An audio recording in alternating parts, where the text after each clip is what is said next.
바울에게 가장 중대한 관심은요, 율법과 믿음의 상관관계였어요. 그래서 우리가 계속해서 지금까지 얘기하는 것처럼 율법으로 의로워질 수 있다 없다? 있기는 있어. 다 하면, 다 지키면.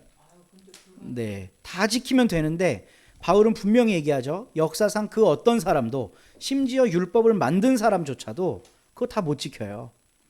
그리고 율법이라고 하는 건 기본적으로 죄가 드러나게 하고 그 죄에 대해 어떤 판결을 내릴지를 알려주는 거지, 한 사람의 인격이 죄 안 짓는 인격으로 변화하게 하는, 그 동기를 변화시키게 하는 데는 무쓸모라 그랬습니다, 율법은.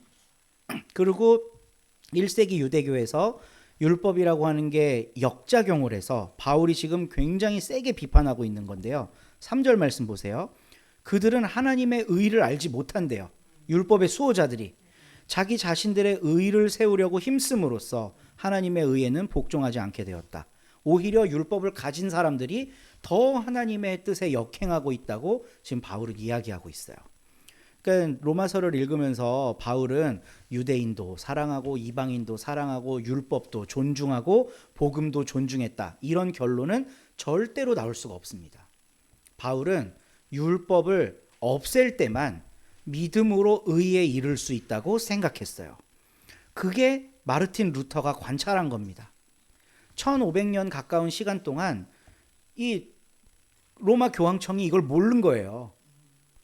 그래서 율법을 재생산하는 거죠. 어떤 방식으로? 헌금하고 베드로 성당 짓는데 내 온 삶을 다 짜내고, 그럴 때 등장하는 설교가요, 누가복음에 나오는 두 렙돈 헌금한 과부 같은 내용이에요. 제가 어저께도 이제 누군지 유추할 수 있게 해드려서 죄송하긴 한데, 어저께 제가 어떤 교회 갔잖아요. 그 교회 목사님 이름이 저랑 되게 비슷했어요. 저는 민대홍인데 거긴 민철홍인 거예요. 아들 딸 이름도 비슷해. 얘는 동주고 거기 아들은 동혁이에요. 그러니까 이제 딱 친근감이 온 거죠, 이분이. 그리고 교회 장로님들이 이제 그 주보를 보고, 아니 왜 가족을 데려다가 설교를 시켜요? 이랬다는 거예요. 전혀 모르는 사람인데. 그냥 제가 관심이 있어서 그분한테 또 관심이 갑자기 가고 1시간 넘게 이제 따로 대화를 했는데 너무 좋은 분인 거예요. 그 말기 암으로 10년 전에 사형 선고를 받았는데 그때가 마침 교회를 건축하고 있던 때였습니다. 근데 뭐 주일 예배도 못 드려. 잘. 뭐 빠지는 날이 대다수예요. 그런데 그 암 투병을 하면서도 끝까지 뭐 기도하고 성전에 나오기를 힘쓰고 성도님들하고 신방하고 이런 걸 멈추지 않은 거예요. 그래서 10년째 암 투병 중이고 아직도 완쾌가 안 됐고 그 항암 치료를 220번을 넘게 했대요. 그리고 살아계시고 얘기도 잘하시고 목소리도 너무 좋고, 그리고 이제 교회도 수색에 DMC 그 재개발된데 명품 아파트들 꽉 들어차 있는 거기 한복판에 너무 좋은 곳에 재건축을 했는데 10년 동안 건축하고 뭐 하면서 빚이 하나도 없었다는 거예요. 그리고 얼마나 이게 살아있는 간증거리야. 그러니까 이제 저도 감동 받았죠. 그런 이야기 들으면 뭐 또 뭐 돈 갖고 그러네 이렇게 생각 얼른 들진 않더라고요. 진심이 느껴지더라고요. 그래서 얼른 설교들을 좀 찾아봤어요. 근데 마침 또 과부의 두 렙돈 헌금 설교를 딱 하시는 거예요. 그래서 그 얘기를 귀담아 들어봤지 않았겠습니까? 근데 비단 이 분뿐만이 아니라 제가 여러 명의 목사님들의 설교를 모니터링 하거든요. 근데 과부의 두 렙돈 설교를 제가 이해한 바, 성경이 원래 말하려고 했던 바대로 하시는 분을 전 지금까지 단 한 번도 본 적이 없어요. 과부의 두 렙돈은 예수님이 칭찬한 헌금이라는 거예요. 많이 내는 게 중요한 게 아니라 작아도 그 과부의 심정으로 내는 걸 하나님이 기뻐하신다고 설교해요. 여러분도 그렇게 들으셨죠? 근데 이거 완전 잘못된 겁니다. 내용을 봐야 될 거. 우리 서로 공동체 성도님들은 이미 이 얘기를 몇 번 들으셨기 때문에 바로 다 아시겠지만 그거는 과부의 헌금을 칭찬한 게 아니에요. 자기의 전 재산을 넣었다 그랬거든요. 근데 두 렙돈 넣었죠. 그때 당시의 법에 동전 한 잎을 내는 건 법적으로 금지하고 있었습니다. 근데 이 여인은 두 개밖에 없는 거예요. 그러면 상식적으로 하나 넣고 하나는 나 뭐 사 먹어야지. 근데 그걸 두 개를 다 넣게 한 거야. 지금 두 개밖에 없는데. 그러면 이거는 그거를 넣게 한 놈들이 잘못됐다는 걸 비판하려고 쓴 성경이에요. 마가복음과 누가복음 두 군데 다 나오거든요, 이게. 근데 스토리가 똑같아. 예수님이 헌금을 내는 걸 감독 관리하고 있는 놈들을 이렇게 보고 계시는 거예요. 그러면서 걔네들을 향해 비판의 목소리를 하시는데 뭐냐면 가난한 자와 과부의 가산을 삼키는 자들이로다. 예수님이 이렇게 말해요. 그러고 나서 과부가 두 렙돈을 넣을 때 저 여자는 전 재산을 넣었느니라. 이렇게 얘기한단 말이에요. 그러니까 지금 저기서 앉아서 받고 있는 사람들이 과부의 전 재산을 갈취했다는 것을 고발하시는 내용이에요. 성경을 100번, 1000번 읽어봐도 그런 내용입니다. 그 성경에는 과부의 헌금을 칭찬하는 구절이 없어요. 가난한 중에 다 넣었느니라 밖에 없어. 생활비 전부를 넣었느니라. 그게 참 잘 된 거다. 이 여인의 믿음을 따르거라. 이런 부연이 없어요. 성경에. 근데 왜 그렇게 하고 있는 걸까? 그게 베드로 성당 지을 때 가장 유행하는 설교 본문이었어요. 대체로 가난하게 사는 유럽 사람들에게 여러분 과부의 헌금 정신을 본받으십시오. 하나님의 영광을 빛나게 할 저 성전을 건축하는데 참여해야 되지 않겠습니까? 이게 루터는 율법의 부활이라고 봤어요. 그러다가 로마서를 읽어봤잖아요. 루터가 로마서 주석을 쓰면서 전기에 감전된 것 같은 걸 느낀 겁니다. 지금 바울을 왜곡하고 있는 거예요. 로마 교황청이. 믿음으로 의롭게 된다 이걸로 심플하게 끝나야 되는데 새로운 율법을 계속 만들어내는 거예요. 근데 루터가 접근한 바 바울은 율법이 폐기되어야만 믿음이라고 하는 게 온전히 드러난다고 주장했어요. 계속 그 얘기만 해요. 지금 로마서에서 우리가 읽고 있지만 나는 동족들을 너무 사랑하고 그들도 구원받기를 원해. 근데 걔네들은 빗나간 열심을 갖고 있었어. 율법만 갖고 막 다 지키면 의롭게 될 줄 알았는데 오히려 그걸로 자기 의만 드러냈지 하나님의 의를 드러내지 못했어. 그 율법은 무용지물이야. 그 이야기를 로마서 10장을 통해 합니다. 그러면서 제가 오늘 설교를 준비하면서 챗 GPT의 큰 도움을 받았는데요. 챗 GPT한테 로마서 10장에 인용된 구약 성경 출처를 다 알려줘 하면 챗 GPT가 딱 30초 만에 모든 걸 다 분석해서 알려줘요. 얼마나 편한 세상인지 몰라요. 그래서 여러분들에게도 이렇게 하얀색 글씨로 이걸 표기해 드렸는데요. 모세는 율법에 근거한 의를 두고 기록하기를 율법을 행한 사람은 그것으로 살 것이다 했습니다. 이게 레위기 18장 5절에 나와요. 그러나 믿음에 근거한 의를 두고는 이렇게 말합니다. 너는 마음속으로 누가 하늘에 올라갈 것이냐 하고 말하지 말아라.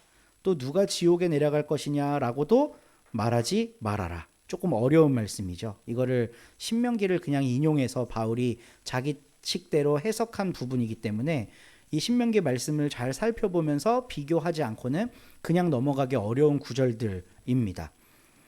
그것은 그리스도를 끌어내리는 것이고 그리스도를 죽은 사람들 가운데서 끌어올리는 것입니다. 뭐 이렇게 바울이 괄호 속에 자기 의견을 넣지요.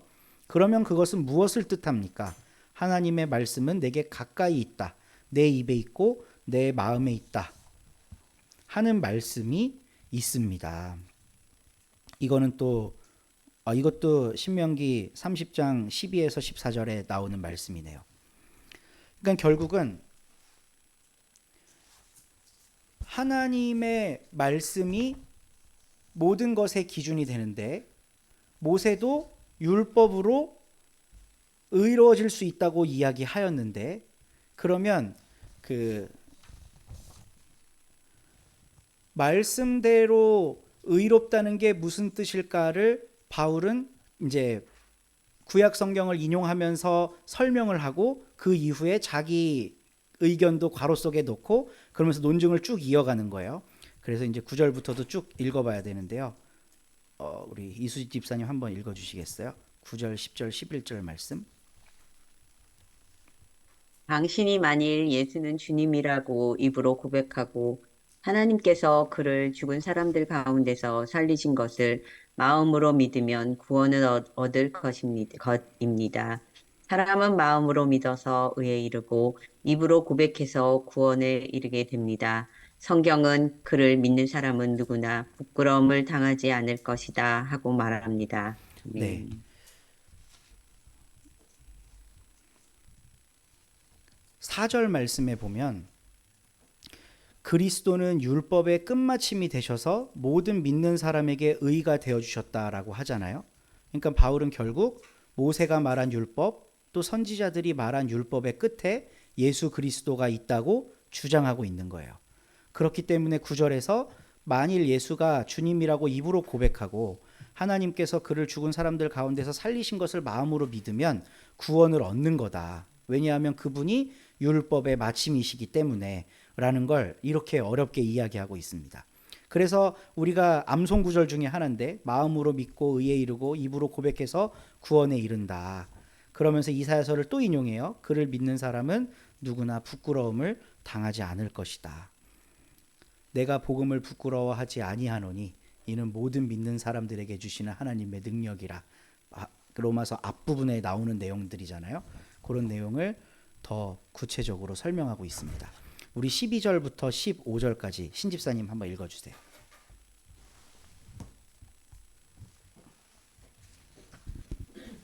유대 사람이나 그리스 사람이나 차별이 없습니다. 그는 모든 사람에게 똑같이 주님이 되어 주시고 그를 부르는 모든 사람에게 풍성한 은혜를 내려 주십니다. 주님의 이름을 부르는 사람은 누구든지 구원을 얻을 것입니다. 그런데 사람들은 자기들이 믿은 적이 없는 분을 어떻게 부를 수 있겠습니까? 또 들은 적이 없는 분을 어떻게 믿을 수 있겠습니까? 선포하는 사람이 없으면 어떻게 들을 수 있겠습니까? 보내심을 받지 않았는데 어떻게 선포할 수 있겠습니까? 성경에 기록한 바 기쁜 소식을 전하는 이들의 발걸음이 얼마나 아름다우냐 한 것과 같습니다. 네. 아멘. 갈라디아서에 요거랑 똑같은 구절이 하나 있습니다. 유대 사람이나 그리스 사람이나 종이나 자유인이나 그 초대 교회가 그 세례 받을 때 하는 고백이라 그랬죠. 그 구절이 로마서에서도 그대로 쓰여지고 있는데요. 율법이라고 하는 거에 의해서 구원을 받는다고 생각하는 게 유대인들의 생각이잖아요. 근데 바울은 이제 뒷부분에 나오는데요. 성경에 보면 구원 못 받는 유대인들에 대한 이야기가 나와요. 그렇죠? 이사야서에도 보면 남은 자 사상이라는 게 있거든요. 내가 밑둥까지 다 잘려나간 것처럼 보여도 남은 사람 바알에게 무릎 꿇지 않은 7,000명 남겨뒀다. 이런 얘기 혹시 기억나시나요? 네. 그러면 7,000명 말고 나머지는 다 어떻게 됐다는 거예요? 구원을 못 받는 거죠. 구원으로부터 유기된 거죠. 그러니까 지금 바울은 그런 이야기들을 이제 인용을 하면서 요 18절부터 그런 내용들이 나오는데요. 나는 내 백성이 아닌 사람들로 너희의 질투심을 일으키고 미련한 백성들로 너희의 분노를 자아내겠다. 이런 이야기를 하고요. 또 이사야도 이렇게 얘기해요. 나를 찾지 않는 사람들을 내가 만나주고 나를 구하지 않는 사람들에게 내가 나타났다. 또 이스라엘을 보고 복종하지 않고 거역하는 백성에게 나는 온종일 내 손을 내밀었다. 그러니까 바울이 이런 이야기들을 인용하는 이유는 뭐냐면 유대인들이 율법으로 의로워진다고 착각하고 있다는 거예요. 구약의 역사를 보면 율법 안에 있는 이스라엘 백성들도 하나님으로부터 버림받고 하나님이 계속 손 내밀게 했다는 거예요. 이해가 되시죠? 그러니까 율법이라는 것 때문에 구원받을 수 있다는 논리는 애초에 성립 자체가 안 된다는 거를 바울은 이제 구약 성경을 아주 복잡하게 인용하면서 이야기하고 있습니다. 이 로마서 10장 말씀은요. 난데없이 구약들을 막 요엘, 시편, 이사야 이런 거를 막 인용을 하기 때문에 우리를 혼미하게 해요. 근데 핵심만 딱 살펴보면 바울이 이런 걸 인용하는 이유는 유대 역사 속에서 이미 구원에 유기된 유대인들은 발견된다. 그러니까 결코 유대인 혈통적으로 유대인이라는 이유로 구원받는다는 보장 없다. 그러면 율법 지키면 구원받냐? 그것도 아니다. 율법 다 지키는 사람 하나도 없다. 그리고 율법 지킨다고 으스대는 인간들은 자기 의만 드러내는 인간들이다. 그 얘기를 로마서 10장에서 바울이 하고 있습니다. 그러면서 바울은 핵폭탄 같은 선언을 하는데 유대 사람이나 그리스 사람이나 복음 안에서 하나님이 내려주시는 은혜 안에서 차별이 없다는 걸 선언하고 있어요. 만약에 이 이야기를 유대인이 듣는다면 어떤 느낌일까요? 기분 나쁘죠. 기분 나쁘죠. 그러면 로마 사람이 들으면 소망이지, 소망. 우리는 교회 안에 구원이 있습니다. 이렇게 어릴 때부터 배웠어요. 교회 밖에는 구원이 있어요, 없어요? 아니, 말씀을 보고 깨달은 걸 얘기하지 마시고 옛날부터 교회에서 배운 거를 얘기해 보세요. 교회 밖에 구원 없어. 근데 사도 바울이 이야기한 로마서 10장을 읽어보고 나면 교회 밖에 구원이 있을 것 같아요, 없을 것 같아요? 그 이야기가 누구에게 복음일까요? 교회 밖에 있는 사람들한테 복음이에요. 교회 안에 있는 사람들은 불편하게 만드는 말이에요. 그럼 나는 뭐 때문에 이렇게 열심히 교회 다녔어?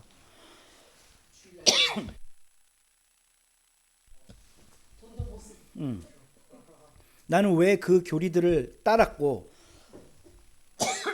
왜 헌금했고 왜 봉사했고 왜 어린이부 섬겼고 왜 찬양대 했고 나 왜 했냐고 이런 거. 로마서 10장 말씀은요. 교회 안에 있는 우리들을 되게 불편하게 하는 말씀입니다. 그러니까 바울은 여러 구절들을 인용하면서 유대인들을 불편하게 하는 말을 하는데 대신에 이런 밑밥을 깔죠. 죄송해요.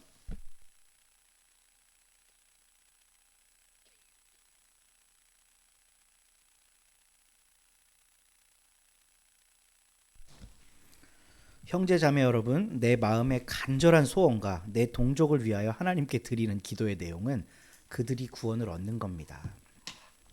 교회 안에 있는 사람도 구원 받았으면 좋겠다라고 바울이 얘기하는 거죠. 유대인들도 구원 받았으면 좋겠다. 근데 살아봤더니 그 안에 있는 것들은 안 되겠다. 하나님의 의가 아니라 자기 의를 세우려고 한다는 거예요, 유대인들이. 그럼 구원 못 받아요. 교회 안은 하나님께서 보호하시는 거룩한 곳입니다. 교회 안에 있으면 구원받습니다. 그러면 그 안에서 뭐 해야 돼요, 이제? 겁나게 봉사해야지. 봉사해야죠. 여러분 다 그렇게 사셨잖아요. 지금까지. 저는 이제 일찍이 목회자의 길로 들어섰기 때문에 더 나쁜데 그렇게 봉사하라고 가르쳤죠. 교회에서 하는 봉사가 나쁘다는 게 아닙니다. 무엇 때문에 하느냐가 중요한 거죠. 안에서 열심히 봉사하고 열심히 교회 안에서 구원받은 사람인데 저 바깥에 있는 사람은 구원 못 받는다고 생각하며 살았어요. 저것들은 하나님의 선택으로부터 유기된 자들이라고 생각하며 살았어요. 내가 구원받은 증표가 뭐예요? 나 여기 안에 있거든. 그게 우리의 신앙이었다고요. 근데 바울은 그 신앙을 깨버리고 있습니다. 그 안에 있으면 구원 못 받아. 그 안에 있으면. 그 바깥에 있는 사람도 구원받아. 유대인이나 그리스 사람이나 구원에 차별이 없어. 이 이야기는 바깥에 있는 사람들에게 복음이에요. 오늘날 교회는 사도 바울 선생님의 말씀을 받들어서 바깥에 있는 사람들에게 구원을 선포해야 합니다. 왜냐하면 바깥에 있는 사람들한테 자꾸 알려주라는 거예요. 그 사람들이 모르잖아요, 지금. 모르고 있잖아요. 그러니까 선포하라는 거예요. 당신들이 구원받은 사람이라고. 기쁜 소식을 전하는 이들의 발걸음이 얼마나 아름답냐. 나가서 전해라. 그 전하는 사람의 발걸음 정말 아름다운 거다. 교회 안에 있는 사람들의 소명이 바로 이겁니다. 바깥으로 나가서 너 요렇게 하면 구원받고 저렇게 하면 구원 못 받는다라고 알려주는 게 아니라 저 바깥에 있는 사람들에게 당신들은 구원받은 사람이라고 선포하라는 거예요. 그러면 그 사람들이 감격한다는 거죠. 그래서 구원받는 백성이 된다는 거예요. 근데 우리가 지금까지 배워온 교리는 그거를 막아서고 있어요. 가갖고 개종을 시켜야 돼. 깨닫게 하고 사형리 가르치고 사도신경 외우게 하고 삼위일체 신앙이 뭔지 알고 고백하게 하고 그렇게 해야 너 구원받는 거야 라고 우리는 말하잖아요. 근데 바울은 그런 거는 유대인의 관점이라고 생각하고 있는 거예요.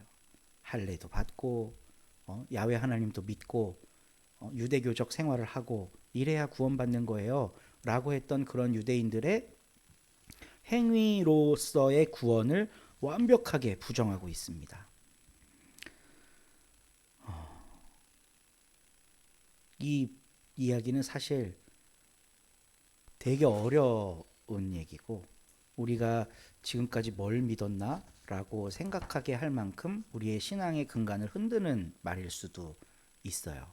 근데 인간 민대홍의 얘기가 아니라 성경에 기록된 이야기로 받아주시면 좋겠어요. 이 그림은 렘브란트가 1631년에 그린 성경을 읽고 있는 여인이라는 제목의 그림이에요. 많은 사람들이 이게 엄마라고 이야기합니다. 엄마. 렘브란트의 엄마. 자기 엄마의 모습을 이렇게 그린 거죠. 근데 렘브란트의 엄마는 가톨릭 교인이었어요. 렘브란트는 개혁교회 사람이죠. 그러니까 종교개혁가들 그림 그려주고 그러지 않았겠어요? 가톨릭과 개혁교회는 지금은 뭐 사실 싸우지 않지만 1600년대는 죽고 죽이는 사이였어요. 죽고 죽이는 사이. 근데 렘브란트는 성경을 읽고 있는 엄마로부터 신앙이 자기한테 전수된 거를 알고 있는 사람이었던 거죠. 가톨릭이니 개신교니 이런 거 의미 없는 거예요. 중요한 건 내가 성경 속에서 그 진리를 찾고 있느냐 아니냐는 거죠. 오늘날 우리는 교리를 먼저 배우기 때문에 성경에 접근이 잘 안 될 수가 있어요. 성경이 분명히 그렇게 말하고 있는데도 내가 지금 가지고 있는 교리 체계 때문에 그걸 못 받아들이는 거예요. 그리고 내가 살아온 삶을 믿잖아요. 교회 안에서 봉사하고 헌신하고 노력했던 삶, 이거가 조금이라도 부정될 것 같으면 경기를 일으키는 거죠. 근데 성경은 우리에게 그 모든 경기들을 감수하고 믿음에 직면할 걸 가르치고 있습니다. 하나님의 구원은 편파적이거나 제한적이지 않아요. 이제 로마서 11장 12장 가면요, 바울이 진짜 까무라칠 소리를 하는데 바울은 만유를 구원하시는 하나님에 대해 이야기를 해요. 우리의 어리석은 판단으로 이렇게 하면 지옥 가고 저렇게 하면 천국 가, 이런 하나님은 없다는 거예요. 하나님의 구원의 계획이라고 하는 건 모든 이들을 향해 열려 있는 거라는 게 바울의 로마서의 핵심입니다. 그리스인도, 로마인도, 종도, 자유인도, 유대인도 할 것 없이 그 구원의 길엔 모두가 다 열려 있다는 거예요. 그러면 이제 우리가 이 세상을 살아가고 있는 바깥 사람들을 보는 태도가 좀 바뀌겠죠. 헛다리 짚지 않고 살아갈 수 있겠죠. 유대인들처럼 하나님의 은혜라는 건 이 안뿐만 아니라 바깥에도 편만해 있구나. 그 마음으로 바라볼 때 우리는 건강한 가나안 신자가 될 수 있습니다. 이 말씀 붙잡고 살아가는 우리 서로 공동체의 자매 형제님들 되시기를 간절히 소망합니다. 우리 주 예수 크신 사랑 함께 찬양하겠습니다.